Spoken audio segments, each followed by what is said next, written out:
કોર્પોરેશનની VS hospital એટલે વાડીલાલ સારાભાઈ હોસ્પિટલના અંદર દવાના પરીક્ષણ માટે જે દર્દીઓ દાખલ થતા હતા તેના પણ પરીક્ષણ કરવા માટે જે મોટી મોટી કંપનીઓ જોડે અમુક ડૉક્ટરના ટાઈપ થતા, એ ડૉક્ટરો જે દર્દીઓને દાખલ કરતા હતા અથવા તો જે દવાઓ આપતા હતા એ કંપનીઓ એમને ડાયરેક્ટ દવા આપતી હતી ડૉક્ટરોને, અને એના પર ડાયરેક્ટ રીતે એને પર પરીક્ષણ થતું હતું. કમિશનર તરફથી પણ મને ખાતરી આપવામાં આવી કે અત્યારે જે પ્રમાણે અમારા પાસે જે માહિતી હતી અને જે ડૉક્ટરોને આજે અમે સસ્પેન્ડ કર્યા છે એના અંદર જે કસૂરવાર હશે મેં કે એમના સામે તમારે એફઆઈઆર કરવી જોઈએ. ક્લિનિકલ ટ્રાયલ એ ટેકનિકલ સબ્જેક્ટ હોય.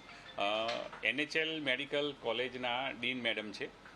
એમના અધ્યક્ષસ્થાને એક કમિટી બનાવી. એમાં એક ડૉક્ટરને સસ્પેન્ડ કરવાના, બાકી એક નિવૃત્ત જે મેડિકલ સુપ્રિન્ટેન્ડન્ટ હતા એમની સામે પણ ડિપાર્ટમેન્ટલ એક્શન આગળ લેવાના, અને સિવાયના પણ જે પણ અંદર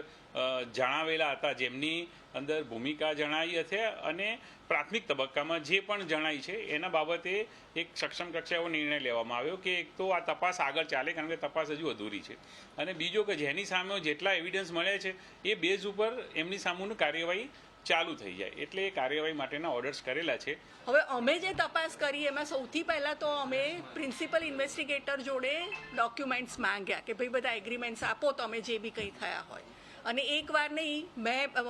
ડીન થ્રુ માંગ્યા, ડાયરેક્ટર થ્રુ માંગ્યા, 2-3 વાર માંગ્યા, પણ એ લોકો પ્રોડ્યુસ નહોતા પ્રોડ્યુસ થઈ શકતા. પછી નેક્સ્ટ સ્ટેપમાં અમે જે SMOs હતા એમનો કોન્ટેક્ટ કર્યો, જે અમારા માટે બહારના માણસ છે, જે અમારી સાઇટ મેનેજિંગ ઓફિસર જે કંપનીવાળા મૂકે, તો અમે જે તે SMOsને કોન્ટેક્ટ કર્યો અને એમની પાસેથી અમને જે પણ કંઈ મળે આ રિપોર્ટ્સ એનું અમે આ પ્રાથમિક રિપોર્ટ રજૂ કર્યો છે. એવું હોય છે કે નિયમ પ્રમાણે હોસ્પિટલમાં એટલું ટ્રાયલનો વર્ક છે તો એટલા પોતાના એથિક્સ કમિટી છે, હોસ્પિટલની પોતાની ઇન્સ્ટિટ્યુશનલ એથિક્સ કમિટી જે આપણે કહીએ છીએ. હા, તો આ હતી નહીં ત્યાં, અને બીજા ઇન્ડિપેન્ડન્ટ કમિટી હતી, એમાંથી એપ્રુવલ બરાબર લીધું છે. જે કમિશનર સાહેબને કીધું કે પહેલા VS આપણા કોર્પોરેશનના અંડરમાં જ હતા, પછી આપણા NHLમાં અંડરમાં હતા. NHL અત્યારે SPમાં જોડાયેલા